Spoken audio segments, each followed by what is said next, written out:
Hi Awesome family, welcome back to my YouTube channel.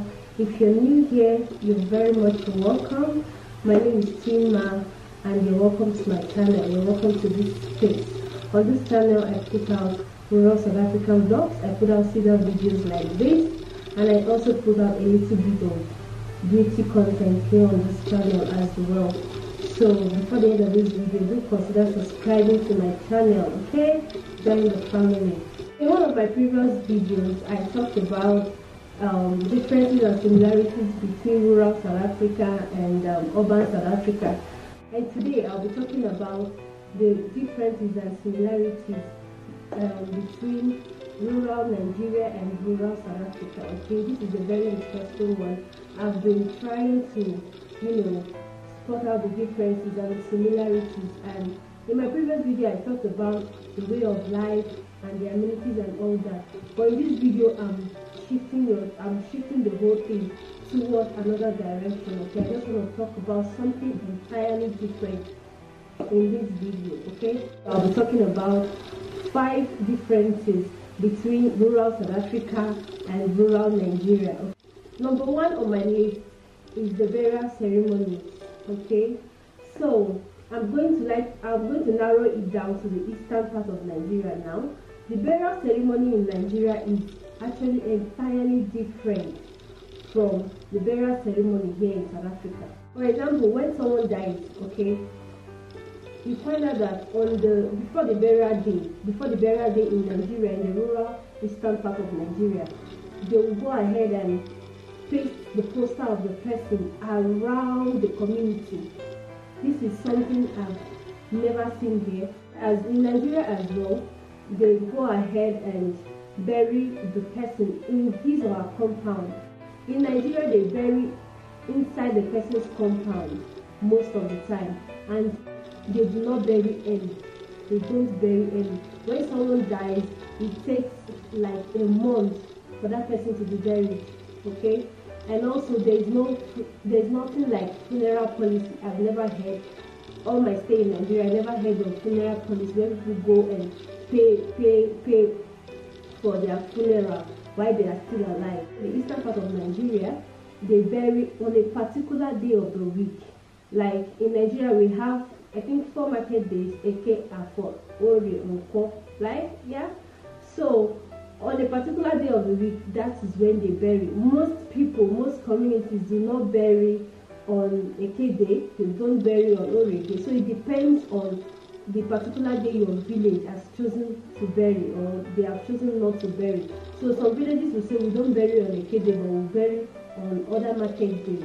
Nigerians make burials so big, like most Nigerians make burials so big. That's why you see most of the time people leave their loved one in the mortuary for like 7 months to a year just for them to prepare.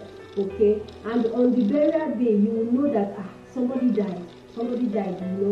There are a lot of protocols, a lot of party, even coming from the mortuary, the music, the band, everything going around the streets and all that, the ambulance siren and everything. In Nigeria, they make a whole lot of big deal about the burial. It's entirely different.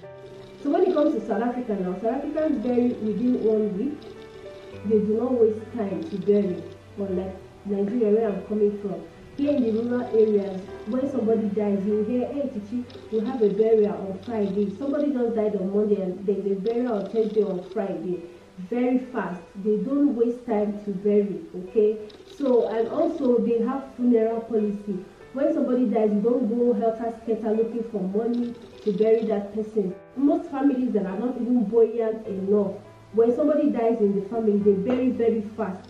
Unlike in the eastern part of Nigeria where I'm from, maybe if the family is not well to do or whatever, they might decide to bury that person fast, but later on they will do a big burial for that person, or they will wait till they gather money and they can now bury. Also here in South Africa, they bury in the cemetery. They do not actually bury in the person's compound. Moving on, number 2 is the cultural ceremonies here in the rural areas of South Africa.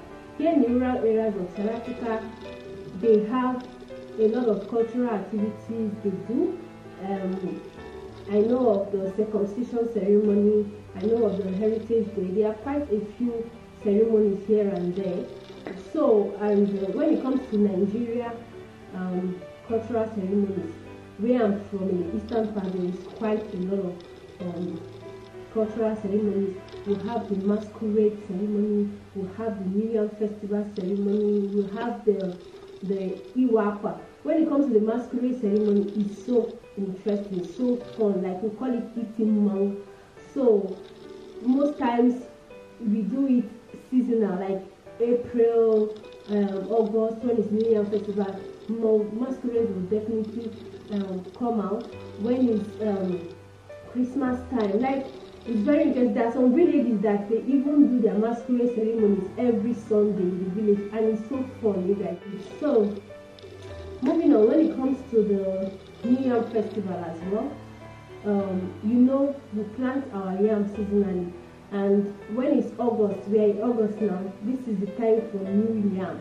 And oh my god, we celebrate New Year festival every August. Okay, so people celebrate September, beginning of September, but where I'm from, we celebrate our New Year festival in August. So this ceremony is just so very interesting. It's a ceremony of eating new yam, and we eat it with mano. Oh my god, it's just so interesting. Okay, we also have the Iwakwa. The Iwakwa in some places in Igbo land, we do it as well. This is like initiating you into the age grade, as in initiating you into grown men or something like that. Yeah, that's what Iwakwa is all about. So here in South Africa, I've not really seen any masquerade around here. I've never seen any masquerade here. I was asking someone and he said in Pretoria they used to see, but living here in Igbo, I've never seen any masquerade, and I've asked questions, nobody knows anything of that nature. Moving on to number 3, I would love to talk about the farming system. So when it comes to farming here in the rural areas of South Africa, I have noticed that a lot of people plant trees in their yard, in their compound. People plant avocados, they plant mangoes, they plant a lot of trees, guava, pomegranate. A lot of these trees here in South Africa, they love to plant it around their vicinity, around their home. But when it comes to farming, like farming vegetables and all that, I don't really see much of that, to be sincere. I don't really see much of that. I only see those who farm vegetables for commercial purposes, those who farm vegetables just to supply to stores, and those who sell them.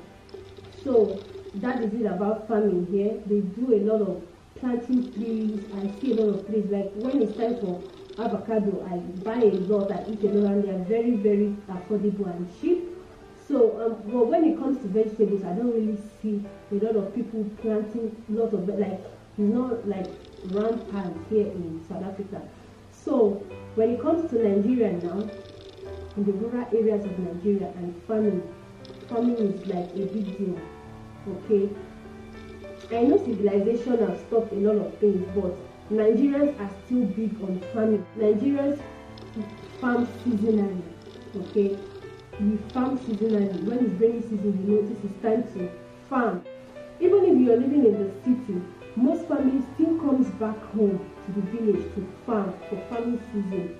Like they farm everything they eat, from the yam to the cocoyam to the vegetables to bitter leaf, anything at all. They farm it during the farming season. Due to the fact that Nigerians farm a lot, there are a lot of native food and a lot of organic food. Nigerians are big on organic food. Moving on to number 4, I would love to talk about the fishing and hunting. When it comes to fishing and hunting in Nigeria, Nigerians fish and they hunt as well.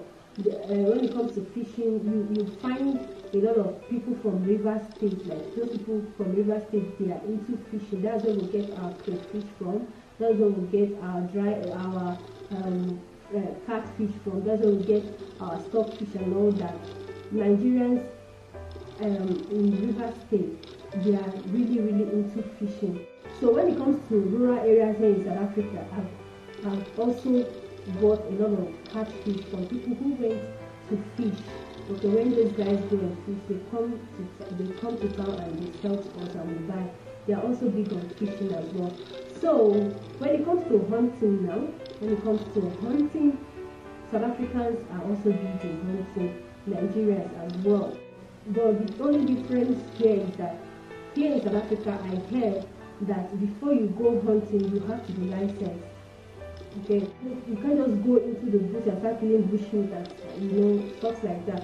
But in Nigeria, you are free to do it. You go into the bush, kill anyone, come to the roadside and sell it. They are also big in hunting. The last but not the least, which is number 5, I would love to talk about the roads and the houses. Okay, here in South Africa, I would love to say that the roads here in these rural areas are quite better than the roads in Nigeria.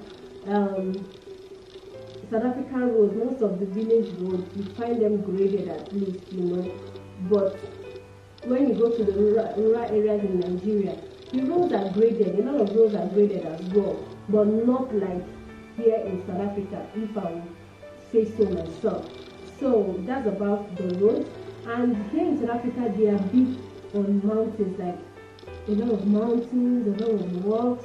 But if you go to the rural areas of Nigeria, you find a lot of hills, like hey my God, a lot of hills. Like if you're going to a place where they don't have transport, or where transport is scarce, oh my God, you would climb the hills. Like you will see that this road you're passing is a hill.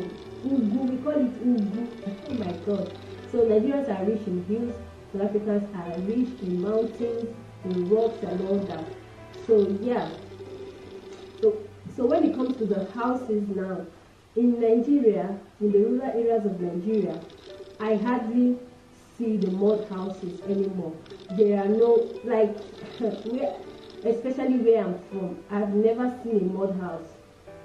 Maybe I saw it when I was still small, but growing up, I only saw mud houses in African Magic, because most of my clients used to ask me, Chichi, how come there are all these mud houses and homes in Nigeria? Is this how Nigeria is? To be sincere with you, this Nollywood filmmakers, I don't know if they do those houses just for filming those movies, but to be sincere with you, mud houses, they are scarce in Nigeria. In Nigeria, people are now building, even in the typical village where you see that there is no, like, there's even no electricity, there are big mansions there, because in each family, one person will not make them. So, they are not really rural per se. When it comes to houses, the houses are normal modern houses. If they are rural houses, you guys should let me know, maybe in the north. So when it comes to the rural areas here in South Africa, they have normal houses, they have mukuku. They call it mukuku here. Mukuku is those kind of houses you build with ceiling or something. They call it mukuku. Those normal bacha kind of house. They have mansions also. They have normal houses. You will see varieties of houses here. So yeah. But for mud houses, I've never seen any mud house here. I've never seen any mud house here in South Africa. When it comes to electricity, light and all that for the houses as well, here in South Africa, they have electricity in the rural areas. There is enough electricity. Even if you're living inside the bush, you can get electricity. But in the rural areas of Nigeria, sometimes it's difficult, okay? Even in the cities, electricity is actually an issue. So definitely in the rural areas, they are no different. So guys, we've come to the end of this video. I know I didn't really go into a lot of things, but I know in subsequent videos I will be putting out things that I've observed living here in the rural areas and also living in the rural areas of Nigeria. And if you enjoyed this video, definitely give it a thumbs up, like, share and subscribe to my channel if you haven't already. I will see you all in my next one. Bye bye.